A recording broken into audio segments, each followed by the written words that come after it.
good morning. This is Shantae with Brown Sugar Talk on Wellness Wednesday. So today, let's talk about nothing. I don't know, I feel like Wellness Wednesday is a day where I just come to terms with whatever, right? So as I'm filling out for jobs and stuff, people say, well, you are, don't include your podcast unless you have to. I don't. Sorry, it's something I don't do. Or my personal website. Neither one. But this is the problem, too. I feel like I said, some people go looking for it. They go looking for stuff. And I did not say this to you guys, but some people will hunt and hunt and hunt until they find that one key piece and be like, yeah, this is because this person was drawing things and I didn't know what it was and they brought this and they did this, and you just like, why is this a problem? What is the real problem? What is the real problem? Did the person hurt you? Did they push you? Did they attack you? Are they doing, what is it that they're doing except for giving their opinion? So I feel like, when you get into certain issues and topics, politics, religion, relationships, people get pissed off. They get really pissed off. And this has reminded me of a situation when I was at a school that was just not the best fit, right? So they come in and it's like, and it's always this situation. Like the first time it's okay, the next time it's like somebody comes in and says, well, you don't do this. This is something that you don't need to do. Don't do it. Don't do it. Just don't. Don't ever do it. This is, change your entire protocol of the classroom and do it my way. Then you do it their way, and then it's like it doesn't work for you. But then they come back in and they say, you know what? This is not right. Because it doesn't look like Miss Malcolm's class that I got this from. So it's just not going to work today. It's not going to work. And it's like I had to, find that wellness to be like, okay, wait a minute. This is stressful. That's stress. It's a lot of stress. I also been in a situation where somebody comes and says, well, did you see what happened? And I'm like, no, I didn't see what happened, so I can't say anything because I don't know what happened. I didn't know what happened. I didn't see it. And the person was upset. Well, what can you say about it? I can't say anything because I didn't know what happened. I don't know what happened, so therefore I cannot say anything. I don't know what to say, because I didn't see anything. I just heard some stuff. That's it. I didn't even hear that clearly because it was in a totally different place than where I was. So it's almost like, and then the person got, it's like, no, she's not a good person because she didn't speak up when she was supposed to speak up, and, she shouldn't have did anything, and she shouldn't have said anything, and this, that, and the other, and it's like, but I didn't see what happened. You can't take somebody and put them into a position of they saw what happened. No, sweetie, I didn't see it. I didn't see it. I'm sorry to call you sweetie, but I didn't see it at all. I didn't see anything. So you're not going to get me to get in here telling somebody something that I don't know and that I did not see. But anyway, that's just my whole take of today. It's just being well enough to decide when it's not, when it's, when it's just too much of a stressor. When the stress is just beyond you. You just okay, this is not conducive to anything that I need to get. It's not conducive to my lifestyle. This is not giving me bread. It's not honoring me. It's not giving me wisdom. It's just some things you're just okay, this is what it is. It is what it is. Y'all, and this is the whole thing. I know yesterday I did the whole fall for anything. I don't know if I fallen for something either. I don't know if I've, I don't know. Sometimes I'm just did I do the wrong thing or did I do the right thing? And then it's how could you have done the wrong or right thing if you didn't know? And so that's the whole thing too. It's like that's why I be like, I don't know what's going on. I don't know what the problem is. I don't know why this person is upset with me. I don't know why this other person is over here mumbling under their breath. I don't know. I don't know. It's like I'm just in this world of like, you're fine, nothing's wrong. But then it's like I go into a whole other realm, and it's like you must be eating with your freaking enemies. It's like today I had to look at the thing where it say, you prepared a table for me. You prepared a table of me before me to what is it to eat with my enemies. How does it go? Let me see. Let me go back and look at it. And I gotta look at the whole story because I don't know. It's in Psalms. It's Psalms something.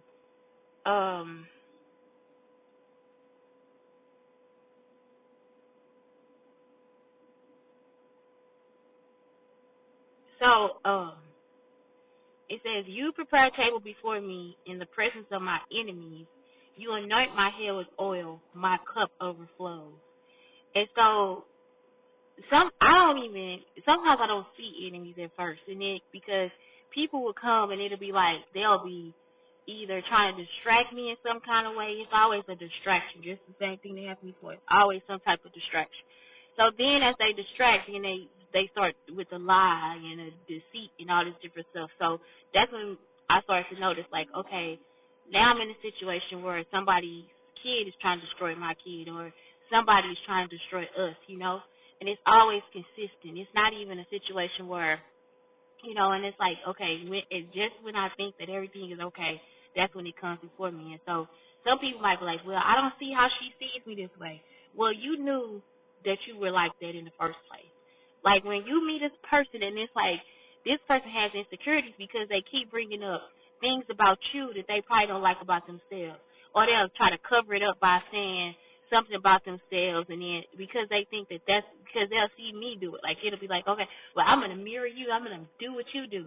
But then there's this still laced with insecurity because they gonna keep digging and digging and digging and going and going and going, like a little sociopath. So you just like, okay, this is now I see. But this is the thing: if God set your heart right, and if God got you instilled in him, guess what's going to happen? It's almost like it's just like, okay, let me let this waver over me. The only reason I notice it now is because I would see other kids do it. I would see people do things where it's like, okay, I have this now. Look at me now. Look at me now. Look at what I got now. Look at how you didn't do this. Look at how you didn't do that. Look at this. Look at that. I think Kiki was the person that said it. I adore her spunk. But Kiki said it too. She said, when I see somebody, I said, just say, God bless. God bless, and I move on, because it's nothing else you can say. Like, it's almost like people want to see you destroyed. They want to see you destroyed. Like, it's like every problem, they want you to suffer through it. When I got evicted, somebody called CPS on us, and they said, told them that I was delusional and that we saw black unicorns and all this different stuff coming. That's why I was like, is this a joke? Like, it got to be a joke.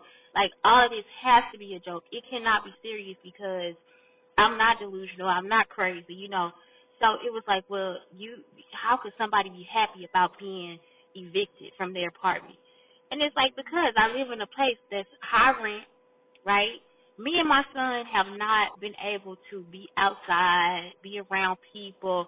It's like we have discovered parks and yards and different stuff. And I mean, I don't know. Like, I understand that people could be like, well, look at what you're going through. Look at your life. Look at your devastation. It's like, look at your fall. Because people want you to be actually just down and out about everything you go through. So that's why the person called CPS, because I was happy about the eviction. That's just delusional. That's crazy to be happy about a chance to fix your life in a different way. Because I found out stuff that I could have did a long time ago, like file bankruptcy. I never thought about filing bankruptcy because I've always had an income. So it's almost like, okay, I didn't think about that. So now it's almost like, okay, Shantae, now get your ducks in a row. Now, what do you want to do? Do you want to continue to work at a place and drive 45 minutes through traffic to an hour, or do you want to find a way for that lifestyle to work for you? And so it's like, okay, this is what I'm thinking. I got to find a way for it to work for me. Because people will have you in so many situations where you feeling stressed out about stuff that you ain't never even thought about being stressed out about. If you've been poor before, you've been poor. Like I have, and even though, like I said, I didn't realize it, but at the same time, it was because we were still given everything. Even though it was a tight-knit situation, we were still given everything we needed. We had food every night. We had a roof over our head. We had each other to talk to sometimes. Like, no, we didn't. I mean, I can't get that part. But it's like we had the basics, right? So that's what I'm saying. It's almost like just be able to provide. And that's what I was telling my son, too. My son is like, Mom, it's an eviction. It's like, we don't have a home yet. We don't have this. We don't have that. And it's almost like, well, but we do. We do. Like, we have each other. And so I was like, wherever we at, that's home. Like, that's home to us because, and now that gives me a new meaning. Wherever you are is home. It's like you don't have to constantly dwell on what it is that somebody got in front of you because you deal with problems. Like, I don't know, I told somebody this too one time. I don't see the problem, I see the solution. Like that's how you got to maneuver through life because if not, people with insecurities will come and try to destroy you. And they will have you sitting down, out, and all that stuff. That's why it's easy for people to attack you during depression. And that's what happened. Like I was when I was in that situation, I was depressed. Like I was down. I was depressed. I wasn't even supposed to be at work. I wasn't even supposed to be back at work, y'all. I'm so serious. And these people had me going through stuff or having me talking about stuff. And I'm just like, I just got the hospital. I just lost a baby. Like I'm actually depressed. Like I don't have time for y'all in this mess that y'all talking about. Who coming over my house and just stupid stuff. Who talking about people and this and the other. People will attack you in those moments, and then they'll be like, oh, yeah, whatever, da-da-da. The difference is that nobody came to destroy me before the attack. You understand what I'm saying? So it's almost like, yes, it's an attack on who I am and what I got, but at the same time, that's what it is. It is what it is. It is what it is. And the other thing is God will provide. This is the best situation that we have. It's like me and my son, we get to have dinner every night with people, and we celebrate. It's not that we celebrate. It's just that we get to talk to different people. We're not stuck in a situation where we just in this apartment, and, we come home, and that's it. That's not the situation at all. The situation is that we are in a place where we're able to communicate and talk and all this different stuff with people. And that's the thing. The other thing is, this is the bad part. All they do is repeat to me everything that I've already told them that I was going to do in the first place. That's it. That's all they do. They just repeat it. And it's not telling me that I'm an expert. It's just telling me that you are an annoying person. And it's not even, like, I still think that you don't understand what I'm trying to do with my life. Like, it's like you still trying to understand, or you trying to hold me back from something. Like, you trying to be like, oh, yeah, you at this level, and I'm going to, I can tell you what to, it's like you're not telling me anything different, And then if I point it out, it's like, well, I understand what you're saying. Okay, well, if you understand what I'm saying, then why do you keep doing the same thing? Why are you just regurgitating what I've already said? You see what I'm saying? Like, why are you, and then it's like, am I supposed to take it as your expertise, or am I taking this as I'm the expert, or what? How am I supposed to take this? Because it's been, again, for years, same thing. Whatever I say, somebody just repeat it back to me, exactly what I told them. Exactly what I told them. And it's like, that's just coming from customer service. Like, you don't have to keep doing it. Like, you don't have to serve me. Like, it's okay for you to tell me something that's outside of the realm of what I've already told you that I know. So, that's the most annoying part. It's like, just keep, it's especially when I think that I'm out of the situation. It's like, nope, here we go again. This person just going to keep on doing the same mess.